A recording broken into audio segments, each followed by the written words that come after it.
ಇವತ್ತು ನಾನು ತೋರಿಸ್ತಾ ಇರೋ ರೆಸಿಪಿ ಬಿಸಿಬೇಳೆಬಾತ್.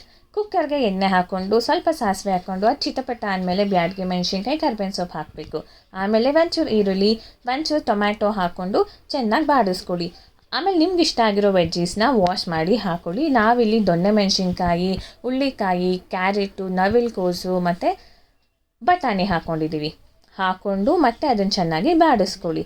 ನಂತರ ಅದಕ್ಕೆ ಆಚೆಯಿಂದ ತಂದಿರೋ 2 ಬಿಸಿಬೇಳೆಬಾತ್ ಪ್ಯಾಕೆಟ್ ಪೌಡ್ರನ್ನ ಹಾಕಿದ್ದೀವಿ. ಜೊತೆಗೆ ಒಂಚೂರು ಖಾರದ ಪುಡಿ ಹಾಕಿ ಅಕ್ಕಿ ಮತ್ತು ತೊಗರಿ ಬೇಳೆನ ಚೆನ್ನಾಗಿ ವಾಶ್ ಮಾಡಿ ಹಾಕಿದ್ದೀವಿ. ಆಮೇಲೆ 2 ಚೊಂಬಷ್ಟು ನೀರು ಹಾಕಿದ್ದೀವಿ.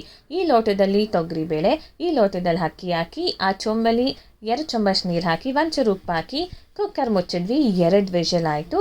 ಆದಮೇಲೆ ತೆಗೆದ್ರೆ ಆಹಾ, ಬಿಸಿ ಬಿಸಿಯಾದ ಬಿಸಿಬೇಳೆಬಾತ್ ಸವಿಯಲು ಸಿದ್ಧ. ಆದರೆ ಹೆಂಗೆ ತಿನ್ನಬೇಕು, ಅದ್ರ ಮೇಲೆ ಸ್ವಲ್ಪ ಖಾರ ಬುಂದಿ ಹಾಕ್ಕೊಂಡು ಬಿಸಿ ಬಿಸಿಯಾಗಿ ತಿಂತಿದ್ರೆ ಆಹಾ, 2 ಮಾತಿಲ್ಲ.